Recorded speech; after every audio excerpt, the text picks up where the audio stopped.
hutíes. La guerra en Yemen lleva por su 8º año, si no me equivoco, desde febrero, marzo de 2015, aunque la escalada empezó el año anterior, en 2014, y es un país que lleva continuamente muchas guerras civiles que acaban del peor de los modos. Y unido a todo ello, pues lo que ha pasado en el Levante, ¿no? En la Franja de Gaza, lo que ha ocurrido con los atentados terroristas de Hamas hace 2 semanas, la presumible incursión del ejército israelí en Sahel con las fuerzas especiales israelíes en Gaza, con toda la catástrofe humanitaria que puede llevar eso por ende.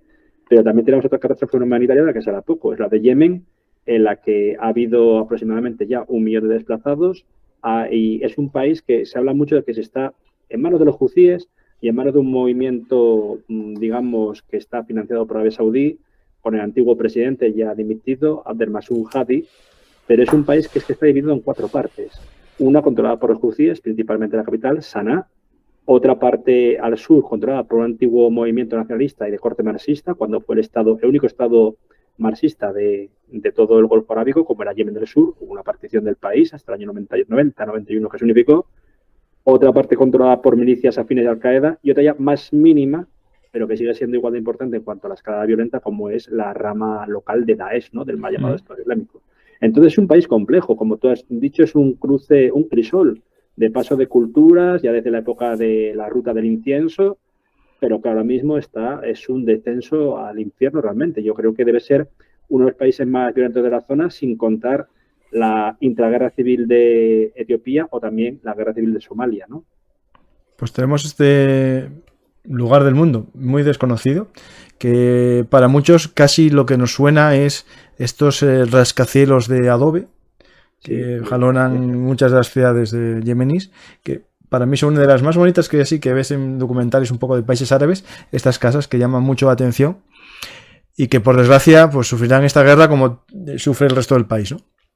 Efectivamente, lo que es Sanaa, la capital, fue declarada ya en el año 94 como sitio patrimonio de la humanidad por la UNESCO, y ahora pues de esas casas desgraciadamente queda piedra sobre piedra, ¿no? Porque es una invasión realmente en toda regla oscura desde finales de marzo de 2015, cuando los hutíes se hacen con el poder, y hay una coalición liderada por una coalición islámica liderada por un país musulmán pero no árabe como es Pakistán, pero quien está moviendo los hilos detrás son una coalición de fuerzas de mayoritariamente Arabia Saudí, creo que también Kuwait, desde luego Bahrein y Emiratos Árabes Unidos, que pensaban que iba a ser, un paseo triunfal contra los hutíes. Los hutíes son especialistas, o el movimiento Ansar Allah, los partidarios de Allah, son especialistas en lo que es guerra urbana. Muchos de ellos han pertenecido a Al-Qaeda y combatieron en Afganistán, etcétera. Los voluntarios yemeníes han sido los más radicales, ¿no? En cualquier caso. Y unido a todo ello, aunque Ansar Allah sea chiita, ha tenido muchos mandos también sunitas. Es decir, esta gente al final es un movimiento aglutinador, pero que está en contra de un gobierno que consideraba que los vilipendiaba.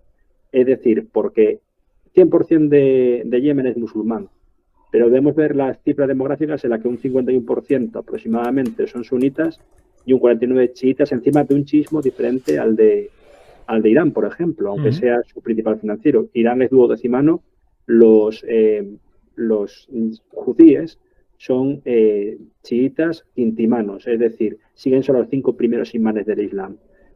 Una interpretación más heterodoxa, pero también más radical. Entonces es un grupo homogéneo en el pensamiento, heterogéneo en cuanto al tipo de personas que acepta, y sobre todo tiene unos enemigos que son las monarquías petroleras del Golfo. Mucha gente, es decir, incluso me parece que era Mark Galeotti, el autor especialista en seguridad, consideraba que lo que es la invasión de Yemen se ha convertido en el Vietnam árabe. Y es verdad que las bajas, tanto saudíes, pero mayoritariamente de Emiratos Árabes Unidos, donde tuvieron en un año la muerte de 115 oficiales de alto rango, demuestra que algo de razón tiene que lo denominó así, ¿no?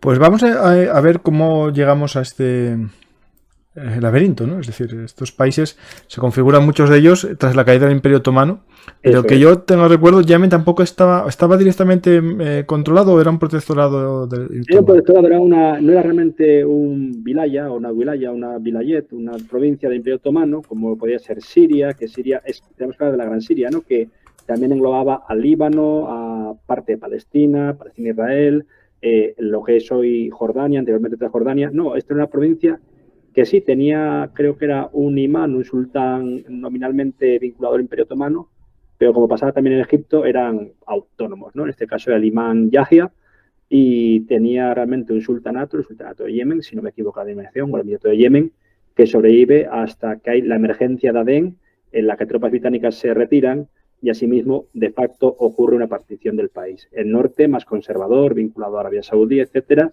y un sur que ocupaba el 65% del territorio, nominalmente aliado de la Unión Soviética, pero con una especie de marxismo, leninismo o socialismo que difería de los principios de la URSS, ¿no? Es decir, fue un poco respondón. De hecho, el principal problema de los asesores de la URSS cuando iban a Yemen decían no saben hacer nada con la nueva industria y encima son una panda de vagos.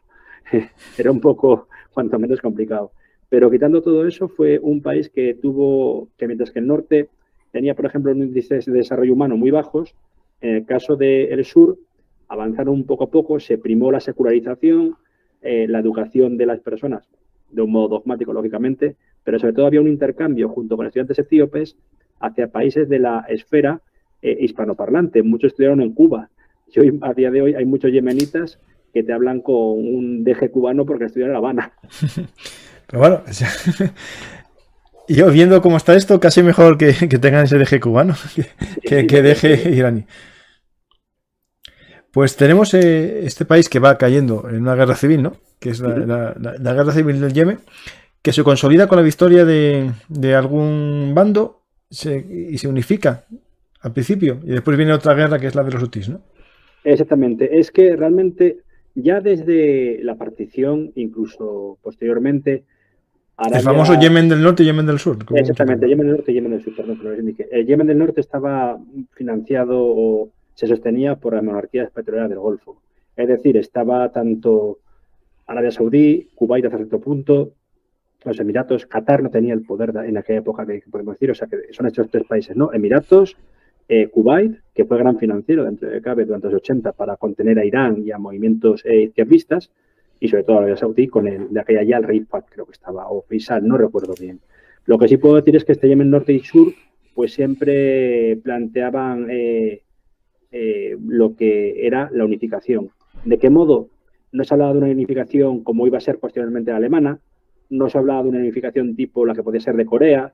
El modelo a seguir quizá era un poco el de Chipre si se hubiese planteado desde un principio la unificación en la que hubiese un presidente del norte y un vicepresidente o primer ministro del sur, ¿no? En el caso de Chipre sería una especie de intercambio de cromos en el que el presidente fuese griego y el vicepresidente turco, de etnia turca, quiero decir. Ocurre lo mismo. Hay también incluso una mini guerra civil o intraguerra civil en Yemen del Sur, en el cual el secretario general del Partido Socialista de Yemen es asesinado brutalmente, guerra de facciones y al final dicen no podemos llegar a ningún lado, el muro se cae, no vamos a tener el apoyo de la URSS ya está dejando de lado a Afganistán, a todos sus aliados, etcétera, porque, o la URSS, mejor dicho, Rusia, ya después de la ruptura de la URSS, ¿por qué optamos?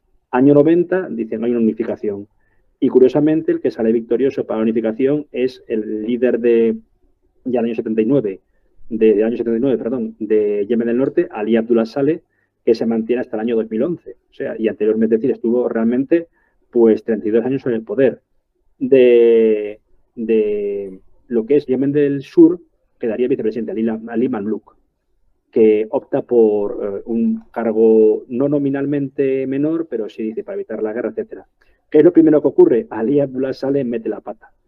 Es verdad que unifica al sur con el norte, o el norte con el sur, como se quiera considerar, pero al instante hay una invasión el 2 de agosto de 1990 de Kuwait por parte de Saddam Hussein. Pues sale, apoya a caballo perdedor, como hizo la OLP, apoya a Saddam Hussein. Lo que ocurre luego tras la victoria estadounidense o de la coalición es que sale, pierde todo el apoyo de Occidente para reformas económicas y tienen que volver a casa 1 millón de trabajadores yemenitas, que eran los que principalmente mandaban divisa extranjera fuerte, etcétera, en dólares, por la expulsión de esa gente en plan de represalia por el apoyo a Saddam Hussein. Posteriormente, claro, es que hay una interguerra civil de nuevo entre el sur y el norte, 94, dura escasamente 2 meses, el vicepresidente Badr huye creo que es hacia Arabia Saudí, y finalmente Ali Abdullah Saleh impone su puño de hierro totalmente. Puño de hierro que se amplía a partir del año 2000, cuando el atentado del USS Cole, no sé si lo recuerdas, de aquella fragata que destrozaron de Estados Unidos, y a partir de 2001 con el 11S, se convierte en socio prioritario de Estados Unidos en la guerra contra el terror. Y de 2002, como hemos hablado antes de empezar el programa, pues el primer ataque con drones de Estados Unidos ocurre en suelo yemení contra gente de Al-Qaeda.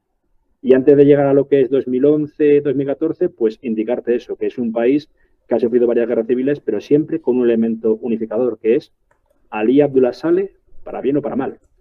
Y su cohorte, es verdad que luego admite que hay elecciones, se permite una especie de multipartidismo, pero el Partido Nacional Yemení, como puede ser luego el Partido Nacional de Egipto, con Mubarak, es el que mantiene todas las fotos de poder. Y es cuando empieza a llamarse Ali Abdullah Saleh el encantador de serpientes, porque lo mismo te bailaba al son de Al-Qaeda en aquella época, que de Estados Unidos, que de Irán, de quien fuese, con tal de mantenerse en el poder.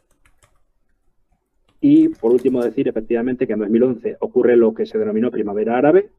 Saleh es herido con un ataque con misiles, queda bastante tocado, de hecho creo que se quemó vivo y que tuvieron que reconstruir en la cara, las manos, en Arabia Saudí durante varios meses, y al final dimite. Y deja a su vicepresidente, Mansur Hadi, como presidente interino. Hasta 2014 cae la rebelión Houthi, que curiosamente al principio de sus inicios fue destruida por Saleh, mató a su líder, a Hussein Badreddin al-Houthi, y ahora en cambio apoya al hermano Ali Hussein al-Houthi, Ali Badreddin al-Houthi, ¿para qué? Para destronar al nuevo presidente Hadi y volver al poder. Y es cuando de verdad empieza esta guerra de la que podemos hablar ahora a partir de 2015, con la intervención de Arabia Saudí, etc. Pues tenemos esa zona, que también hay un, digamos, un movimiento de Al-Qaeda hacia el 2010. Es decir, aquí se unen todos, ¿no? Incluso antes, sí, exactamente. Tenemos Al-Qaeda, tenemos las guerras internas, disputas internas o la poca unidad entre los dos norte y sur, a lo que se añade el problema UTI, que empieza ahora. Y una pregunta, ¿el tema UTI tiene algo que ver también con la antigua división norte y sur o no tiene nada que ver en sí con en cierta medida, porque los hutíes en el sur, a pesar de ser una zona laica, marxista, no se declaraban ateos por miedo a que hubiese un alzamiento fundamentalista, pero se les permitía tener una especie de igualdad de derechos. En el norte, una zona conservadora muy vinculada a Arabia Saudí y al Egipto post-Nasser, es decir, al que más se conservadurizó por los hermanos musulmanes, los hutíes son vistos como poco menos que herejes, ¿no? A ser chiitas. Eso y, obviamente, que siempre se ha pensado de ellos y al final se ha demostrado que eran una quinta columna de Irán, ¿no? Como pasó con el Hezbollah de Bahrein, el Hezbollah saudí, etc. Aquí los hutíes tienen un lema que no quieren admitir, que es Dios es grande, Ali es su principal profeta, no Mahoma, ya consideran a Ali, pues de ahí dejan una declaración de intereses, muerte a Israel, muerte a Estados Unidos, victoria para el Islam. Y también maldicen a los judíos, es decir, tiene un carácter antisemita muy potente. Por eso muchas veces Israel superficialmente apoya a los movimientos sunitas, aunque sean radicales, a sabiendas de que el chiismo puede ser bastante más virulento.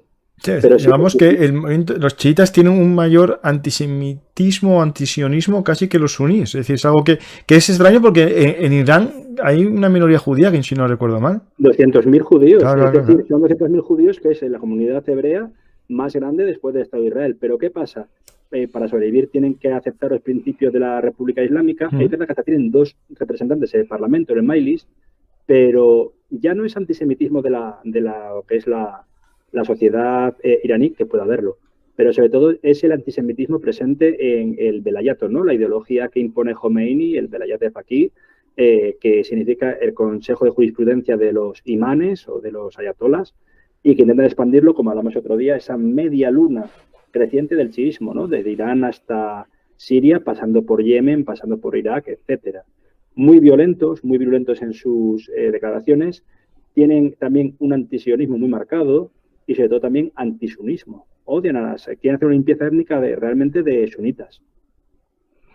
Ahí estamos ya. El tema de estas guerras, ¿no?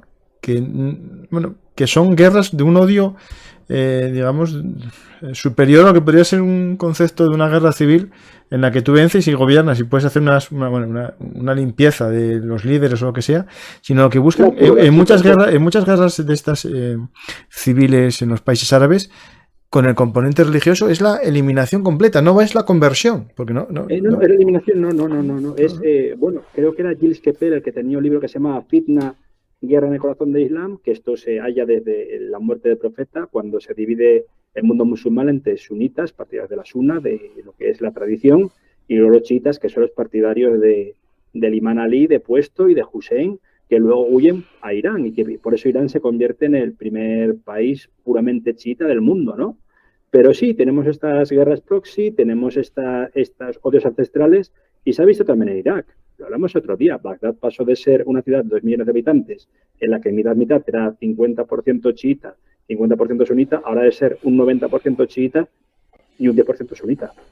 Desplazamiento de población, en muchos casos expulsada, pero también asesinada.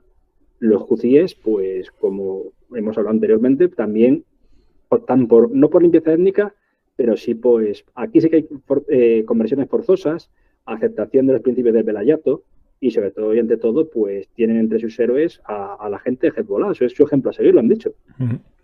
Pues ahora tienen otro peor todavía. Sí, efectivamente. Ahora van a seguir a los de Hamas, que se parecen más en su táctica al ISIS que a Hezbollah hasta ahora. Es decir, claro, porque encima es curioso, porque Hamas, bueno, ya sabemos que lo que son las alianzas en Oriente Medio crea extraños compañeros de cama.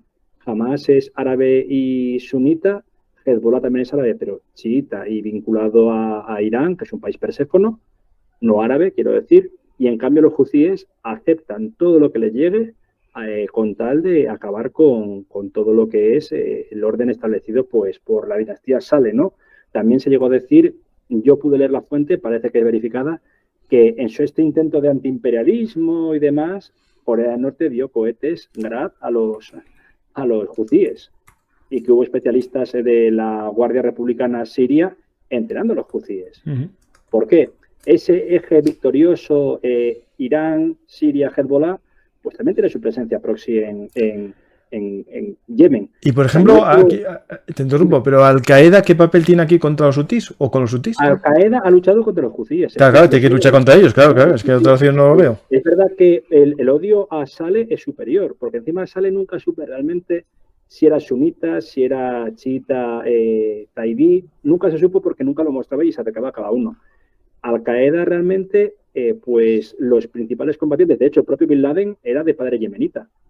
Mohammed Bin Laden sí, se nacionalizó saudí posteriormente, pero procedía de Yemen. Era una persona analfabeta que hace un imperio de dinero, ¿no? Al principio turismo en la Meca y luego con construcción. Pero sí que es cierto que Al-Qaeda, a partir de los años 90 y cuando ocurre luego lo del Kohl, tiene mucha presencia en lo que es posteriormente Al-Qaeda de la península arábiga. Y no sé si te suena lo que llamaban el vocero de Al-Qaeda, que era un yemenita norteamericano, ahora no recuerdo su nombre, que fue ejecutado con drones por Obama y que posteriormente su hijo también a la semana siguiente. Y eso creó un rift diplomático porque ¿habían matado a un yemenita? Sí, desde luego, pero también era ciudadano norteamericano. Es que sí me suena ese, voy a buscarlo. Sí. No recuerdo el nombre, pero bueno. Pues tenemos este panorama. Los hutíes piden ayuda o se le ofrecerá Irán ayuda, la fuerza Quds. En ambas cosas, solicitan ayuda, sobre todo a partir del asesinato de Hussein Badreddin al-Houthi, el líder original, en 2004. Va a hacer una soflama incendiaria en una mezquita, creo que era de Saná, con la garantía de que no iba a ser asesinado. Pero aún así llegan las fuerzas especiales de Saleh y lo asesinan del peor modo posible, porque luego mancillan el cuerpo, terrible. Aunque ya lo había matado de la peor modo posible, en un tiroteo con armas pesadas, bombardeando la mezquita. Luego, lo que es su hermano, Ali Badreddin al-Houthi, coge las riendas y ya reclama directamente a Irán que necesita ayuda para combatir no solo a los apóstatas, sino también tener armas pesadas para tomar Saná. Porque dicen que si controlan ya el Mar Rojo y todo lo que es el espectro de comercio que has indicado anteriormente, del Golfo Perso-Arábigo, el Mar Rojo, la antigua ruta del incienso, etcétera, pueden hacer también bastante daño, porque por ahí pasa el 80%, si no me equivoco, de petroleros del mundo. Claro. Es el tema que está justo en la entrada del Golfo. Del Mar Rojo está justo ahí. Eso es. Y eso es un peligro no solo para el petróleo, es decir, para China toda esta mercancía también es un problema. Es decir, cuidado con Irán de andar salpicando muchos lugares que pongan en peligro la economía china también, claro. Sí.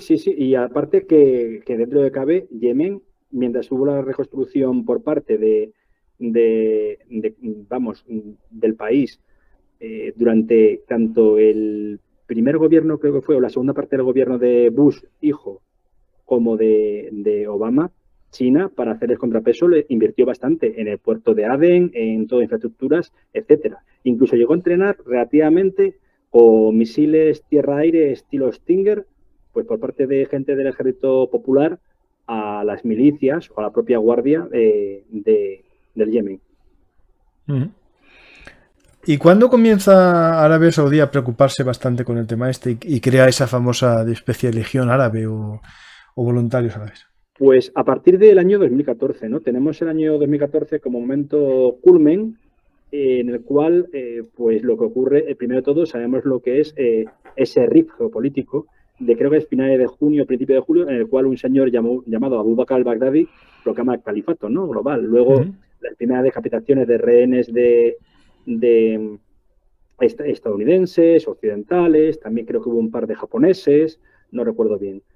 Y todo lo que ocurre en el mundo árabe islámico tiene su redundancia, ¿no? En este caso, pues Estado Islámico lo que habla es de un califato global. Hay primeros movimientos para establecerse, bueno, hay una especie de alianza con Boko Haram que luego se rompe para crear la provincia de África Oriental. Hay otra provincia en la península arábiga de Daesh que se dedica a atacar mezquitas, tanto sunitas como chiitas. Hay una pequeña versión, aunque es fagocitada, por los talibán, pero que luego se convierte en ISIS-K. Y por último, hay tanto una Al-Qaeda en Yemen, o la península arábiga, como un Daesh en Yemen, que por cierto se matan entre sí, se odian a muerte. No, claro, como siempre. Porque Al-Qaeda piensa que Daesh es demasiado radical, imagínate los niveles. Y lo que ocurre es que luego también quería comentar, ya me acordé del nombre del clérigo, Anwar al-Awlaki, que era un estadounidense que nacido en Nuevo México, se convierte, al principio dicen que es como una especie de creador de alianza de civilizaciones. ¿Cómo dices el nombre? Sí, Anwar, A-N-W-A-R,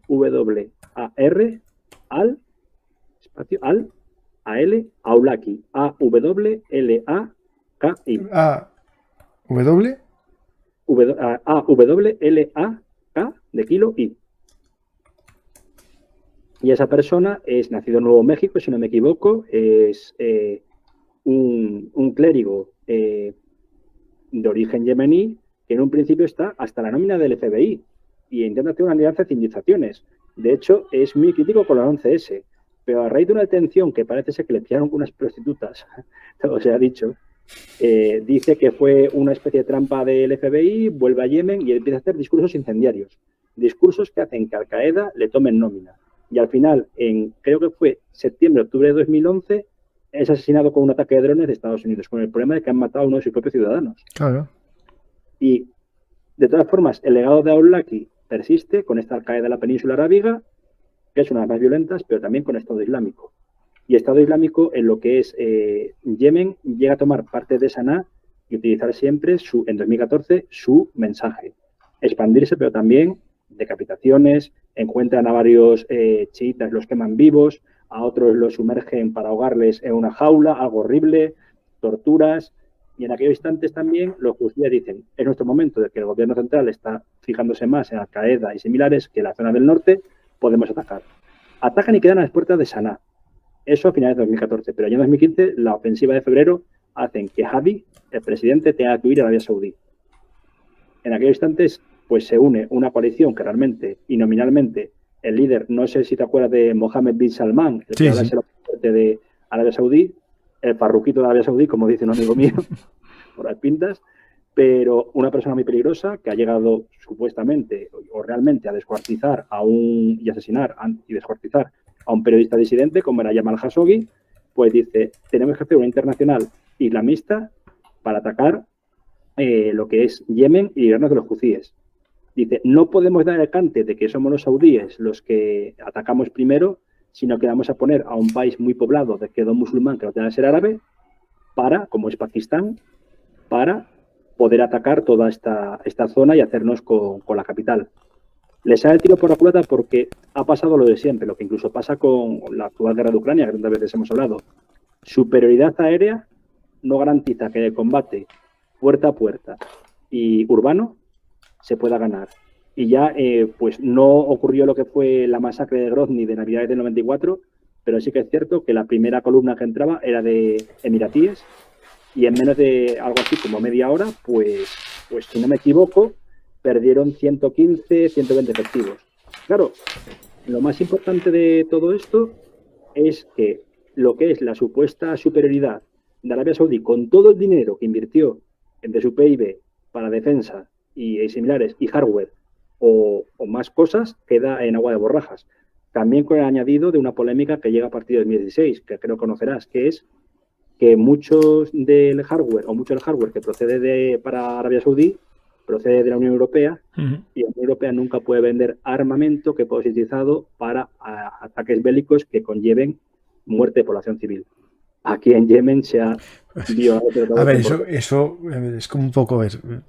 Sí, sabemos cómo es. A ver, las armas, no sé, entonces no puedes vender ninguna porque todas las armas pueden ser usadas contra un civil, ¿no? Claro, no van a ser armas utilizadas para cazar gallinas, con perdón. Claro. Pero fue la excesiva respuesta que hubo por parte de... Porque realmente Yemen no atacó nada. Yemen únicamente depuso un gobierno que no le gustaba, o mejor dicho, son más que Yemen, depuso los hutíes a un gobierno que estaba en contra de ellos y establece una especie de emirato a su manera, ¿no? Claro, lo único sí que había miembros de Al-Qaeda ahí mezclados. Efectivamente. Es cuando también incluso en los años 90 en en Sudán, hubo, creo que lo hablamos otro día, una internacional islamista a la que acudieron sujetos tan dispares como Al-Qaeda, sunita, Hezbollah, también varios, los talibán pakistaníes, que ya había de aquella, o incluso un grupo que se llama Abu Sayyaf, que procede de Filipinas, de la isla de Mindanao. Aquí no se llegó a un quórum, pero quedó como una posible alianza posteriori, sobre todo, no tanto contra los saudíes y demás, sino contra Occidente, porque Arabia Saudí sigue siendo vista como pues el perro faldero de Occidente en la región, ¿no? Es una consideración bastante desagradable. Pues tenemos esta zona que está todavía caliente y a día de hoy, ¿cómo está la situación? Porque Arabia Saudí entró, controla ciertas zonas los aliados de él, pero sigue estando los rebeldes, ¿no? Efectivamente, ahora los hutíes controlan muy poco del país, ¿no? La ofensiva cambió. Es decir, no es la situación como en Libia, que en Libia sigue habiendo una guerra civil, se quiere intentar llevar a cabo una especie de gobierno de unidad nacional. Antes había dos parlamentos, uno en Trípoli y otro creo que era en Bengasi sí, y ahora hay tres. Hay uno en Trípoli, otro en Bengasi y otro en Tobruk, cada uno de ellos enfrentado, diciendo que sus respectivos líderes son primeros ministros o posibles presidentes interinos. No se llega al nivel de Libia también porque Yemen es un país en extensión no tan grande, pero mucho más poblado. Y sí que es cierto que Hadi, al final, mano militar de los saudíes por delante, dimite, es muy mayor ya, tiene unos 82 años, creo, y opta por exiliarse en Riad, aunque la gente dice que está viviendo bajo arresto domiciliario. Se ha creado un gobierno de unidad nacional entre gente del sur, ya disidente, que está de la guerra, y antiguos miembros del equipo de Saleh para crear un gobierno de transición. Pero de por medio tenemos los ataques de los hutíes, tenemos ataques de Al-Qaeda y gente del sur que ahora ha sacado a la palestra que quieren hacer un referéndum para ver si de nuevo se separan, porque están hartos del norte. Entonces la situación es harto complicada. Sí, máxime cuando el sur es el que concentra la gran mayoría de los escasos recursos naturales de Yemen, entre eso y el petróleo, porque el petróleo de Yemen probablemente para 2050 se haya agotado. La situación es tensa y es un país de los más pobres del mundo. Creo que la renta anual per cápita no llega a $1.100. Aquí en esta guerra fue para mí una de las primeras en las que empezó a haber muchos drones también y muchos ataques con drones a complejos de refinerías en Arabia Saudí. Es decir, ahí se veía la mano de quien mece la cuna, ¿no? Sí, es efectivamente de Irán. Era el Fajr 2, era uno de los principales drones suicidas. Y también decía una cosa, que en un principio todos hemos visto lo que es el ataque contra refinerías, que dejaron pérdidas de quizá en 2 días casi $1 billón para Aramco, la compañía principal de Arabia Saudí de petrolífera, que ahora se ha privatizado, por cierto. Pero también no se ha visto que se ha utilizado el dron suicida como ataque contra personas de alto rango. No al nivel que se vio en Ucrania ya desde 2014 o desde 2022 también, que coinciden todas estas guerras, por cierto, la de Yemen, Estado Islámico, la de Ucrania, parece que tiene su inicio desde 2014 hacia agosto, pero sobre todo hay una promoción, graduación de cadetes en Sanaa, a la que acuden altos mandos de tanto del ejército como creo que es de la población, bueno, de los políticos de rango civil. Y bueno, la imagen se puede buscar en France 24, me parece que también está la BBC. Aparece un portavoz del gobierno de Mansur Hadi felicitando a los cadetes y demás. Se empieza a oír un zumbido pero muy pequeño, y una explosión. Era un dron de solo 20 kilos y mató de 115 personas presentes a 28 de resto heridos. Es impresionante porque es que suena como un petardo, pero claro, lleva fragmentos de metralla que acabó con muchísima gente. Y desde entonces, pues, Israel subrepticiamente a Hadi, quiero decir, y Arabia Saudí ha intentado crear una especie de escudo antidrones que desde luego no ha sido precisamente muy llevadero. Y pues también hubo aeropuertos también. Eso es, aeropuertos, y son drones de manufactura iraní. Es el Fajar 2, que es un dron suicida, o los drones que luego tanto utilizaron Hezbollah como Hamas, ¿no? Son manufactura iraní, probablemente tiene algún componente o pieza que procede de Corea del Norte. No, quiero que se sepa esto también, que es que no soy un teórico de la conspiración, porque dirán, es que siempre se habla o Mariano habla de la conspiración Corea del Norte, Irán. No, son países que han colaborado y tienen, de hecho, unos agregados culturales para desarrollo armamentístico. Y, de hecho, quienes suministran ahora armas ligeras que le faltan a Rusia son Irán y Corea del Norte. Sí, sí. Si la gente me puede poner en duda todo esto, pues puedo sacar documentos que me han pasado de todo tipo de tratos comerciales y cómo se intenta hacer una especie de ingeniería inversa, ¿no?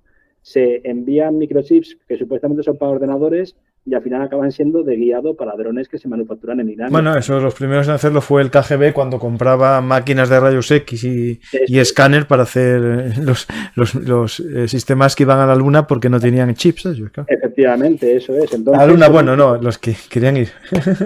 Querían ir, que al final no pudieron. Pero sí, es una cosa que me dicen siempre, es que ¿cómo tienes pruebas de Corea del Norte? Pues Corea del Norte, incluso cuando se le denomina Rogue State, Estado canalla es por algo, ¿no? Es un Estado que sabemos sus creencias democráticas, por mucho que haya gente que diga que tal y cual, me parece muy bien, pero que sobre todo su medio de subsistencia tiene que ser, pues por una parte el tráfico de drogas, que nos indica, pero en muchos casos la venta de armas a insurgencia de todo el mundo, entre ellas los judíes. Sí, de todos. Pues más o menos tenemos todos los puntos tratados. Hay un problema de que se habla mucho de una posible crisis humanitaria similar a Etiopía, ¿no? En su momento, sí, aquí el famoso... Hambruna, y sobre todo hay otra peor, que es que Yemen se habló este año y mucho, y lógicamente, de aquella riada que hubo en Libia, que ha matado, creo que es aproximadamente a 100.000 personas, pero el problema es que Libia todavía tiene infraestructuras, Yemen no. Y los cadáveres que hubo en Yemen, tanto por ataques, por destrucción de presas, que eso fueron crímenes de guerra por parte de los saudíes, pues arrastran los cuerpos no se tratan y se entierran debidamente, y dio una epidemia de cólera muy potente. Y el cólera, que en otros momentos, en otras partes del mundo, incluso a pesar del mal llamado tercer mundo, podría sobrellevarse, en Yemen no. La emergencia humanitaria, un bloqueo también de puertos que no llegaba a grano, tipo lo que está haciendo la Rusia con Ucrania, el intento también de utilizar munición ilegal como la de fósforo, pues desde luego sí. Hay una cosa curiosa que quiero citar, que es que desde el año 2016 huían de Yemen, que era un país receptor de migrantes, a Somalia unas 150.000 personas anuales. ¿Cómo está la situación en Yemen para que vayan a Somalia? Pues sí.